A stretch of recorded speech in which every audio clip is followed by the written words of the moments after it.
On raconte qu'au bord du temps vit une femme qui tisse sans fin.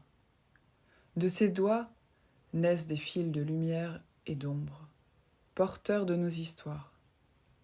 Elle relie les êtres, rapproche les âmes et parfois, d'un seul geste, change un destin.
C'est pas la première fois. Oui, mais on dirait qu'il est pendu, pauvre gars. Non, il est content. Ah, pardon. C'est intéressant parce que j'ai pas décidé d'être tisserande. Un jour, j'étais sur un salon avec une amie, un salon de tissus renommé en Alsace. Et là, j'arrive sur un stand d'une tisserande modiste. Donc, il n'y a pas que du tissage. Et là, c'est l'évidence. Je vais tisser. Et donc, je me suis un peu acharnée sur cette pauvre dame, qui est devenue une amie. Hein. C'était Annie Bastet. Et je lui dis, mais je veux que vous m'appreniez à tisser. Elle me dit, mais non, absolument pas, je n'ai absolument pas le temps, je n'ai aucun créneau. Non. Je suis partie dans le salon, c'est un salon qui durait 2 jours. Je suis revenue et je lui dis, j'aimerais que vous m'appreniez à tisser. Mais non, je n'ai absolument pas de créneau, je ne peux pas faire de stage. Moi. Et la troisième fois, elle a souri, elle a pris son agenda, elle m'a dit, ah mais si à Pâques. C'est intéressant Pâques finalement. Mais si à Pâques, j'ai une semaine. Eh bien alors venez à Pâques. Donc j'ai fait à Pâques, pendant une semaine, les allers-retours entre chez moi, 3/4 d'heure de route pour monter dans la montagne à Auburg pour aller chez Annie. Et là, elle m'a appris la technique de tissage. Et on a eu beaucoup d'échanges. Je n'ai pas fait que tisser du tout, du tout. J'ai fait du feutrage, j'ai fait des chapeaux, j'ai aidé à la conception de ci ou de ça. Et donc, dans son univers, j'ai passé une semaine tellement formidable que à la fin, bah, c'était terminé, il fallait se quitter. Voilà. Et j'ai beaucoup pleuré. Et elle aussi. Et c'était une belle rencontre. Et voilà, j'étais partie sur ma voie de tissage. Et donc, j'ai continué, j'ai acheté un métier très vite. Et j'ai commencé à monter mon métier. Et je me suis dit, plus vite je le fais, moins j'oublie, sachant qu'elle assurait le SAV. Et ensuite, ben, j'ai continué à fréquenter Annie, à l'aider sur les salons, à vendre ses tissages à elle. Et l'aventure était lancée, c'était en 2008. Et donc, j'avais un autre métier qui était enseignante. Et c'était déjà extrêmement difficile pour moi. Mais j'ai eu ces deux professions. J'aime bien en fait avoir deux professions, il faut croire. J'ai eu ces deux professions comme ça, et jusqu'à ce que je me sente écartelée et que je me dise que finalement il y a quelque chose que j'allais peut-être mal faire. Et la première profession ça ne me correspondait plus du tout.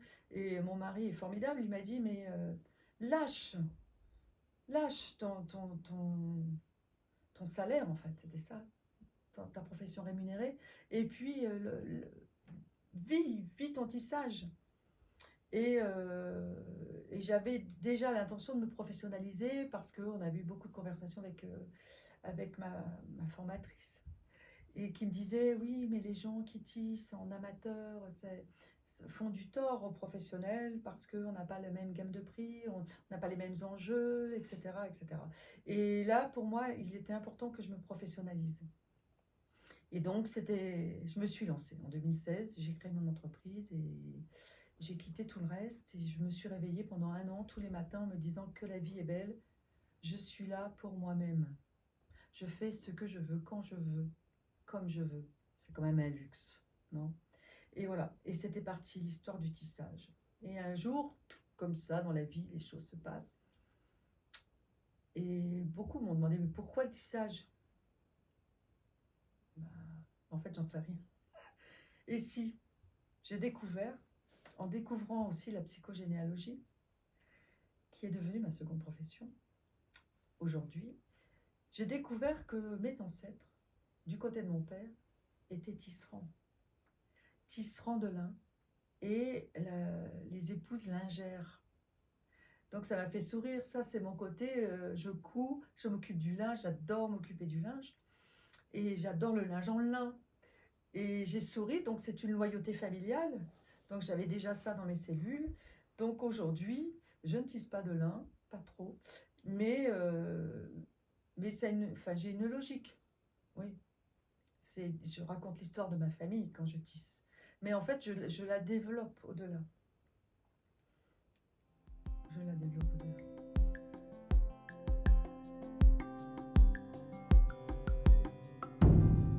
C'est bien de jouer comme ça avec les cartes. Parce qu'en fait, oui, ça a un sens pour moi. Non seulement que j'ai repris le tissage, et c'est sûrement le tissage qui m'a amené au transgénérationnel. En tout cas, dans la pratique. Je pense que c'est ça. C'est le tissage qui m'a amené à, oui, revisiter mon arbre et après de trouver juste d'aider les autres à revisiter le leur avec tous ces liens. Ce que je trouve intéressant dans le tissage, justement, c'est ce que j'explique aux gens qui viennent consulter chez moi, c'est qu'on ne coupe pas, si, on coupe les fils, mais on ne fait pas de nœud dans le tissage. Il n'y a pas de nœud dans le tissage. On s'arrange lorsqu'il y a un nœud pour le faire disparaître d'une certaine manière, en rajoutant un fil. Enfin, on s'arrange pour que le tissage n'ait jamais de nœud. Et ça, c'est important.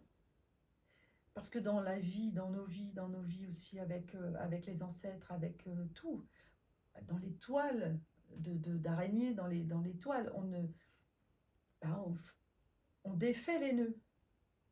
On ne coupe pas forcément. Parce que couper et laisser pendouiller un fil, ça n'a pas de sens. Donc c'est ce que j'explique aussi en transgénérationnel, c'est la même chose. On ne va pas couper, on ne va pas jeter à la poubelle, non. On tire, on trouve les nœuds, on dit « Ah, qu'est-ce que ça nous dit ?» Pourquoi j'ai un nœud maintenant? Et l'histoire de nœud, c'est ce que j'ai expliqué aussi à Wen tout à l'heure, c'est que souvent, on prend une pelote qui est censée être toute belle, toute propre, on y trouve parfois des nœuds, alors ça c'est voilà, fâcheux, et on est obligé de composer avec, et donc de faire 2 superpositions, enfin on affine le fil et on le met l'un sur l'autre, de façon à ce que ça ne se voit pas. C'est une jolie réparation. Et parfois je passe des heures, et j'ai même passé des jours, à démêler des fils, des échevaux. Et en fait, ça ne m'agace jamais. Parce qu'à l'intérieur de moi, ça dit toujours, ça n'est qu'un seul et même fil. Peu importe qu'il ait fait des nœuds, je vais trouver le moyen de le rendre un et unique.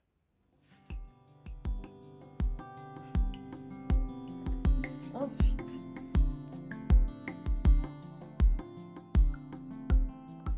c'est ce que raconte le tissage, l'histoire du tissage. Par exemple, quand le métier, derrière le métier, c'est le cosmos, on l'appelle comme ça. Et quand on tisse, le tisserand te dira qui tisse les mots, les paroles. Donc ce sont des paroles qui sont tissées, des paroles qu'on n'entend pas. Et il y a une magie dans le tissage. Et c'est peut-être ce qui effraie les gens. Mais en tout cas, on l'a perdu. On l'a perdu. Plus personne ne tisse dehors devant sa maison et plus personne ne s'arrête pour regarder ce fil qui passe et qui repasse et qui raconte et qui construit et qui dit là où on va. Et c'est fini. C'est fini, il n'y a plus personne qui fait ça. Donc voilà, en plus ça rend triste. Hein. Donc canal, oui, mais je le vois aussi comme transmetteur, transmettrice. Qui laisse passer à travers elle, je sais pas, les messages, j'en sais rien. L'histoire en tout cas, ça c'est sûr, parce que j'aime les raconter, les histoires.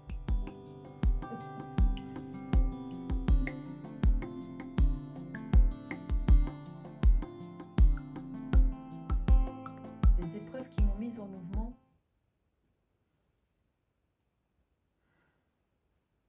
ce qui me vient là, c'est que surtout les épreuves m'ont surtout bloquée. Elles m'ont mise dans l'autre sens. Moi, je suis rentrée dans ma grotte, dans mon cocon. Ah ouais, c'était plus comme ça. Moi, les épreuves, ça m'a fait mettre une bulle de verre autour de moi pour que je souffre pas. Et puis pour que les autres ne m'atteignent plus. Et je racontais ça à une enfant hier qui avait cette même problématique. Et je disais, mais cette bulle de verre, elle est... Après, on ne cherche pas. Quand on est un enfant, on la construit, on ne sait pas. Mais c'est sauf qu'il peut, il faut se protéger. Et quand on grandit, après, les autres vous disent, oui, mais je ne sens pas ton amour. Bah oui, mais moi, j'aurais pu te dire, je ne sens pas le tien non plus. Et en fait, j'ai vu que cette bulle que j'avais, par exemple, construite autour de moi, par protection, mais en fait, m'empêchait de sentir l'amour de l'autre. Donc, j'étais avec moi-même. Je ne sentais pas l'amour de l'autre et l'autre ne sentait pas mon amour.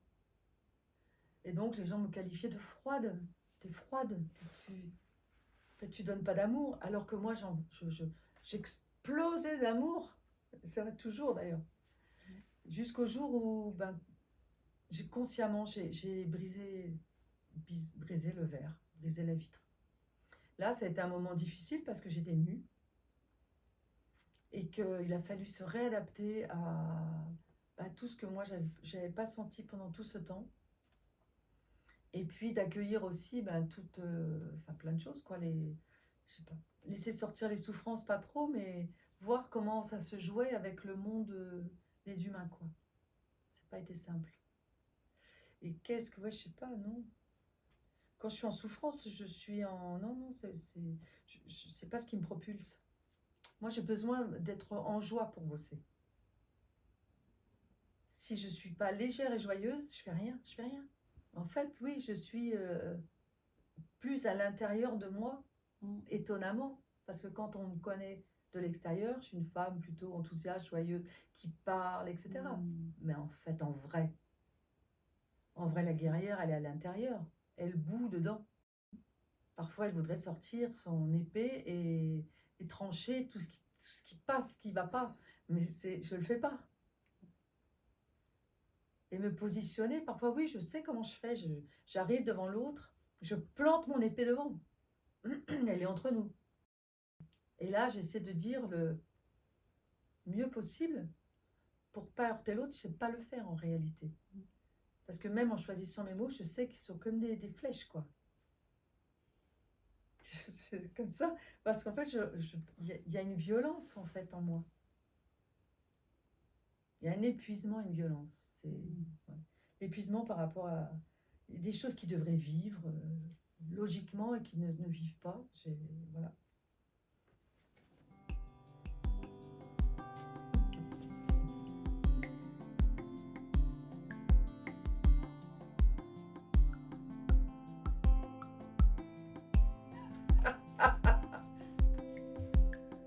Trame.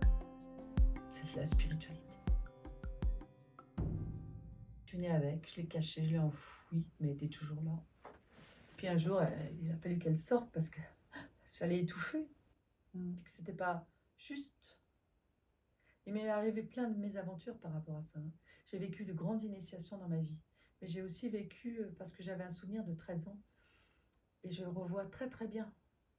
et les scènes, et je revois aussi que je suis revenue d'un voyage, mais que je n'avais pas le souvenir. Et ça m'a toujours titillé cette affaire-là. Qu'est-ce qui s'est passé ce jour-là? Et en fait, j'ai découvert que c'était pas terrible. Et donc, ouais, la spiritualité, la quête, je suis en quête. Et je suis là pour tisser la nouvelle manière de vivre pour les humains, réellement. Et je crois que c'est pour ça que j'ai cette difficulté. D'abord, j'ai ce besoin que le tissage et le transgénérationnel soient ensemble, parce que ça n'a pas de sens s'ils sont séparés. Et en même temps, je ne sais pas comment faire. Et voilà. En tout cas, il faut avancer. Et je trépigne comme les chevaux, là. Comme une horde, hein, de chevaux. Parce que je voudrais qu'on y aille, quoi. Je crois que c'est ça, ma vie, c'est ça. C'est peut-être pour ça que je travaille avec le transgénérationnel. C'est tout ce qu'on a vécu avant. Oui, on en prend vraiment le meilleur. Et il y en a très peu à garder, mais on va le faire. Et on va construire, on va tisser cette nouvelle façon d'exister entre humains. Dans le beau, parce qu'un tissage, il doit être beau, sinon il n'a pas de sens d'être. C'est le temps pour réouvrir toutes les portes, toutes les fenêtres, tirer les fils et arrêter d'être une marionnette. Et quand le métier se tait, le tissu reste. Dans chaque fil, un visage, une mémoire, une trace d'amour ou de douleur. Ainsi se poursuit l'ouvrage au-delà des mains qui l'ont tissé. Car le destin, comme la toile, ne s'achève jamais. Il se transmet d'une vie à l'autre, d'une génération à la suivante.